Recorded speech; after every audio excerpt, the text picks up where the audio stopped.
Hey everybody, what's going on? I got this big box of movies right here.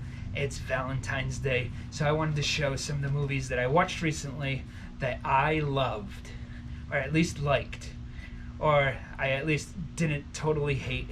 I haven't made a video like this in a long time, so these are some of the better ones I watched in, say, the past 6 months or so. If you come to this channel for thrift store hunting and flea market stuff, there'll be a new video next week. Those sometimes take a couple weeks to produce, and I didn't want to leave everyone hanging, so I wanted to make this video right here, and I hope you enjoy it. So you might have seen a few weeks back, my buddy gave me a whole box of movies, and by far the best one that I've watched so far is this one, Scanner Cop. I was very impressed with this one. Now, I thought this would just be like a Scanners ripoff. I didn't even know it was in the same universe, but it is. This is Scanner Cop is Scanners 4. Kind of weird that they call it Scanner Cop. They like renamed it. I guess they figured more people would be into one called Scanner Cop than Scanners 4. So yeah, this has really good special effects and a good story too. So if you like, you know, kind of cheesy, low budget sci-fi action movies, definitely check out Scanner Cop. Very good special effects. Scanner Cop 2 isn't quite as good. The special effects are probably better, but the story just isn't as good. Scanner Cop obviously has a Scanner Cop in it, and he's going after a mean, nasty, evil scanner. Next up, you're probably thinking, wouldn't these be better to review on St. Patrick's Day? I don't think so, because leprechauns love their pots of gold. Very romantic series here.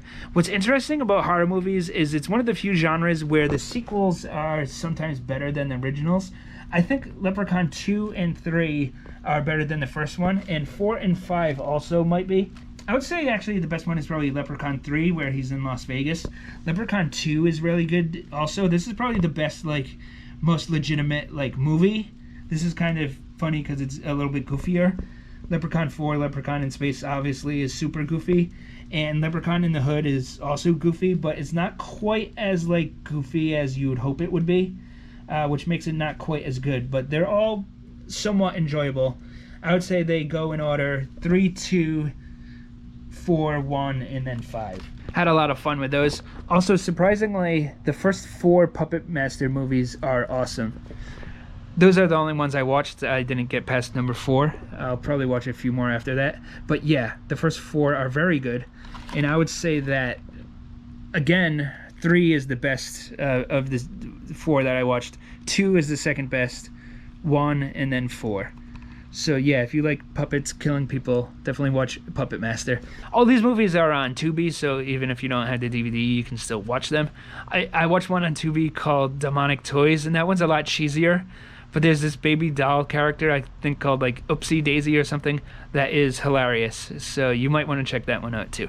I watched like 5 seconds of Killjoy, and those are horrible. I do not recommend those. Forgot if I mentioned this, but these aren't going to be super in-depth reviews. Just very quickly going to say the ones that I liked and show you them. And I'm going to jump to a TV show here called The Office, the British version of The Office, the original. Now, I do not like this as much as the American one. Some people are going to think that's blasphemy. I do think it's really good, but I just think the American one is goofier, and I like goofy humor, and it just has more laughs per minute. I do appreciate that this has more integrity. It's only 8 episodes and then a special, and then it's done. It doesn't drag itself out over, you know, 7, 8, 9 seasons, however long The Office was. The American version, I mean. And yeah, there are some laughs to be had. At points, I don't know what they're referencing, so... You know, as an American, sometimes the references are a little strange to me. But yes, overall, very good show. But I like this show a lot more. Extras, which is the next show Ricky Gervais came out with. This show is absolutely hilarious. Highly recommend you check out Extras. And I was an extra a few times on movies, and it's pretty true to life. There are people who are movie extras, and they think that it's going to lead to them being big movie stars. It's kind of funny. Gonna jump back to movies here. I said that horror movies, sometimes the sequels can be better than the originals. I think that's almost never the case with comedies. It's almost always they just recycle the jokes, and it's the same thing over and over. So for a long time, I wasn't a big fan of Wayne's World 2. Similar movies like Caddyshack 2 isn't as good as Caddyshack. Airplane 2 isn't as good as Airplane. Black Sheep might as well be a sequel to Tommy Boy, and that one's not as good. So I always kind of wrote this one off, but watching it again all these years later, I used to watch this as a kid all the time, but yeah, watching it again, I realized it is actually pretty good, and there's funny jokes in it. So I do recommend Wayne's World 2 if you're a fan of the first one. Lamb of God, the band, metal band, good band. Watching this, though, it made me realize this singer is kind of an a-hole. He's just like drunk and fighting with his bandmates the whole time, but the music is good. Youth in Revolt, very underrated movie. This is funny and entertaining. Recommend that. Next we got Trial and Error and this weird little Papa John's sleeve. I guess you would order a pizza and it would come with a free movie. But this is pretty good for what it is. You know, kind of just an average, lighthearted comedy. And I do recommend this. I had fun with this one. Manny, a boxing documentary about the boxer Manny Pacquiao. A lot of documentaries are just kind of hard to review. There's not much to say about them. But this was pretty entertaining. And if you like boxing, watch this one. Sex Drive, that was a pretty funny, you know, teen comedy right there. I had never seen it, and I thought it was all right. The Campaign with Will Ferrell and Zach Galifianakis is very funny. Highly recommend this one. Very fun time. Beat Street, if you like early 80s beatboxing and street culture, graffiti and stuff, also highly recommend this one. It's kind of like Breakin', but more serious and a good time for sure. Real Steel, this movie takes itself very seriously, but it is well made and it's a good time. Hugh Jackman's son, or I forget if it's his adopted son, whatever it is, they control robots to fight in a robot fighting league. And yeah, it does take itself very serious, but pretty good flick. Real Steel, Strange Brew, fun time right there. It wasn't laugh out loud hilarious or anything, but just, you know, kept a smile on my face for most of the movie. I think I have watched this once before a very long time ago, but didn't remember much about it, so I rewatched it. Sharky's Machine, starring Burt Reynolds. That's a fun time, more serious Burt Reynolds movie. It's definitely not a comedy. If you like, maybe like, I don't know, Charles Bronson movies or like Dirty Harry movies, you should give this one a shot. We have Dollar Tree movies coming up shortly, but before that, some more VHS.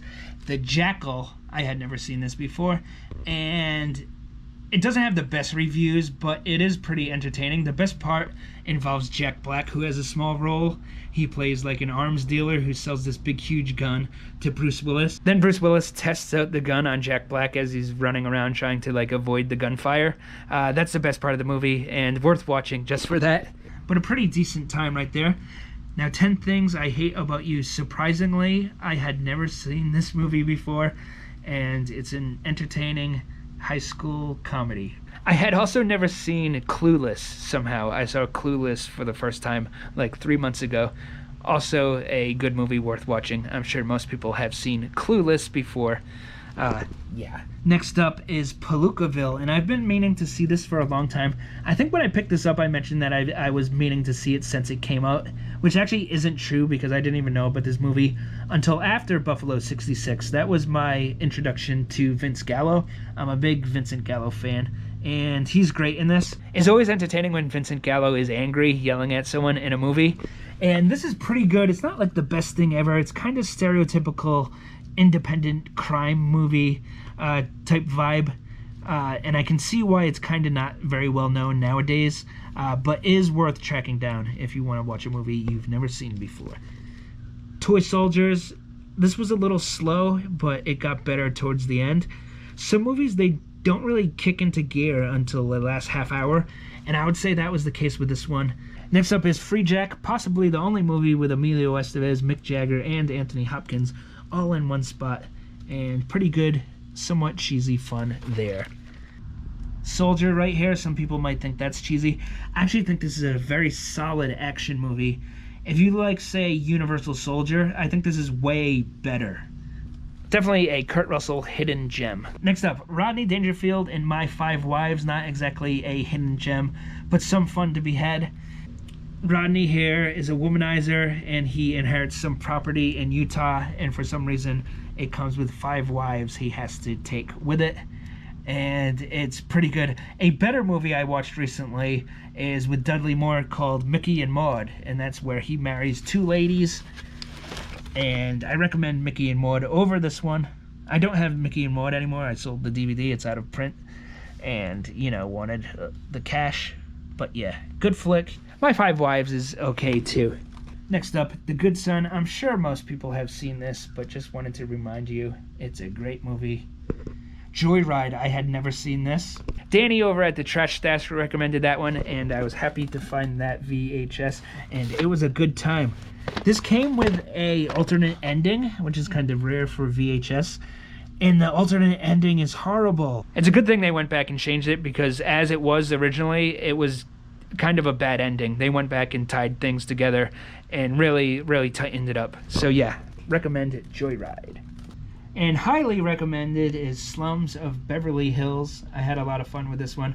Funny, quirky movie, good time right there. Next up, Tokyo Gore Police. Had a fun time with this one. Very over-the-top violent. If you like kind of like Japanese horror monster movies, definitely recommend this one. We got Paul here. Pretty funny movie. Not the best thing ever, but you know, if you like Simon Pegg, Nick Frost, check that one out.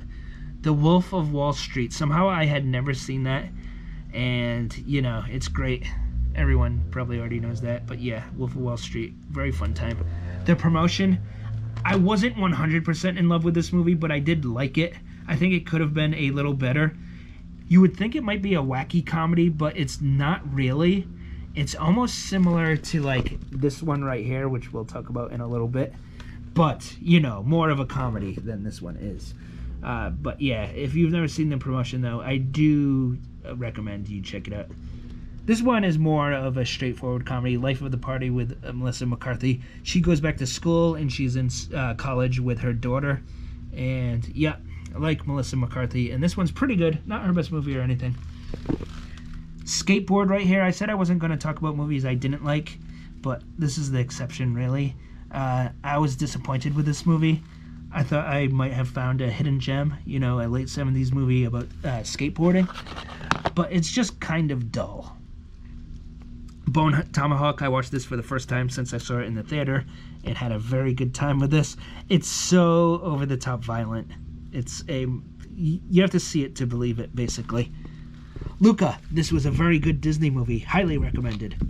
Disorderlies, this was a fun time starring the Fat Boys. If you like 80s comedies, this might be a hidden gem.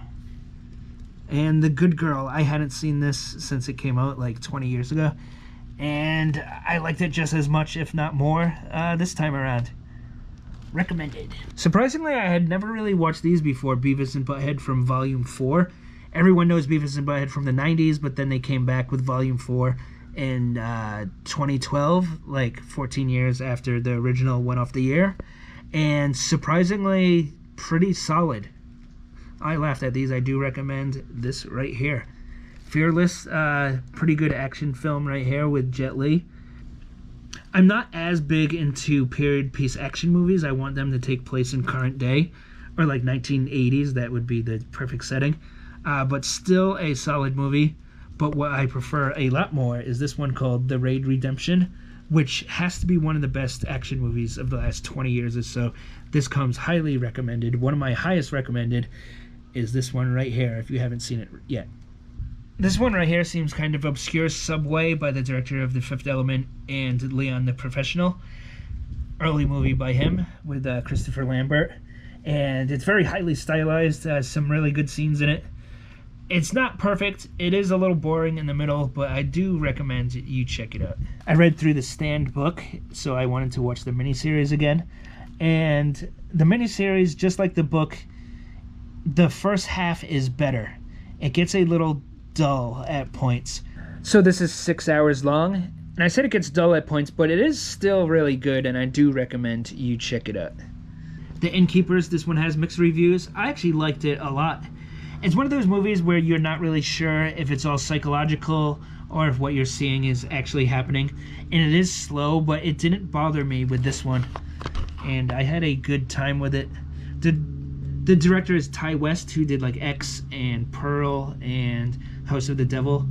And yeah, he makes good movies, and I do recommend this one. I said I'm not going to talk about movies I didn't like, but I lied. Here's two more. Tomb Raider. I just wasn't feeling it. I turned it off after 20 minutes. And then Whatever Works a Woody Allen movie starring Larry David, and it's bad. Like, it's just kind of corny. It's okay at times, but yeah, it's just not that good. I expected more from this one. Now we've made it to the Dollar Tree movies, and there's some good ones, like this one right here, Mayhem. Kind of like the Belko Experiment, but better in my opinion, and I recommend you watch that one.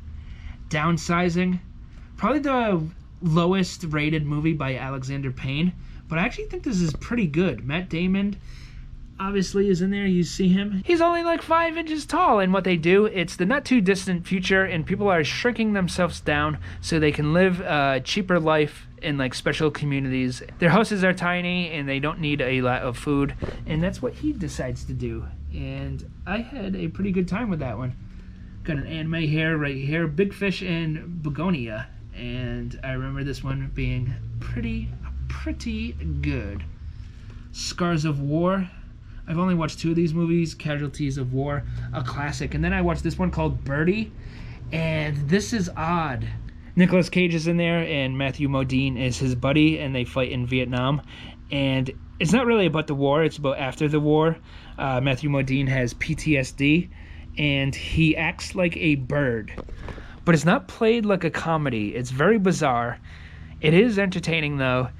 And I read online critics didn't like the ending, but I actually like the ending of this movie a lot.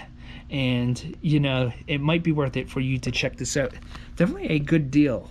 And if anyone knows if these 2 movies are good, let me know. Alamo Bay and Summer Tree. Rampage, a Dwayne Johnson movie based on a video game.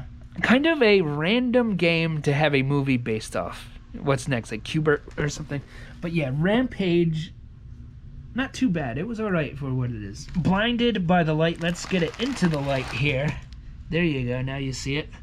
And this was halfway decent. If you like the movie Yesterday, it has a similar vibe. Kind of like cornball feel good. This kid's obsessed with Bruce Springsteen, but his father doesn't approve. And it's a pretty good time.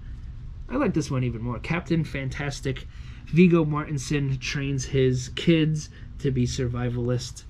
And yeah, this one definitely comes recommended. Ride the Eagle. This one comes recommended too. It's kind of like a coming of middle age comedy movie, but also has elements of a thriller. And it was alright. Chuck. This is about Chuck Webner, the boxing. The Goodfellas of boxing movies. No, not really. Chuck Webner is famous for going the distance with Muhammad Ali, or like maybe almost going the distance. He might have gotten knocked out like 10 seconds before the end of the match or something. What I actually don't like about Chuck Webner, though, is he sued Sylvester Stallone multiple times because of Rocky. He says is based on his story. But I don't think if you inspire someone, you're then allowed to sue them. Rocky isn't Chuck Webner's life story or anything. It's based on maybe like 3 or 4 boxers like combined. So yeah, I don't like Chuck suing Sylvester Stallone. This is an alright movie though. Next up, the slipcover says Panic, but the actual title is Satanic Panic, and this was halfway decent. I had fun with this one. So we've come to the final 4. Before we get to those, please like and subscribe, hit that notification bell. Check out my Patreon. I do more videos like this on Patreon than I do on my main channel. Let me know if you like this type of video also, like movie reviews. I do want to mostly focus on pickups, but I think every now and then a video like this is entertaining. But let's get to those last 4 movies. Power of Grayskull, a documentary about the history of He-Man. It's guys talking about He-Man, and they do a good job, so it's a good movie. So if you like He-Man, watch this one. Memory. This was cool. I like Alien more than I like He-Man, so I had more fun with this one. And this is probably just a little bit more well done. Funny story, I'm not really sure why this has stuck with me for so long. It's not even that funny, but to me it was. I was at the movie theater a long time ago, and you know how before movie trailers they have trivia questions? One of the trivia questions was, what movie has the tagline, "In space, no one can hear you scream"? And behind me was an older guy, and he was on a date. He was kind of like a nerdy guy, and he looks over at his date and goes, "Oh, they must be talking about Star Wars." And that just baffled my mind that guy thought that Star Wars was marketed as like a horror movie. In space, no one can hear you scream. Get your tickets to Return of the Jedi. So I probably just should have let it slide, but I turn around and go, they're talking about Alien. I probably look like such a dork, but I had to tell the guy. And yeah, I don't know, I just thought that was funny.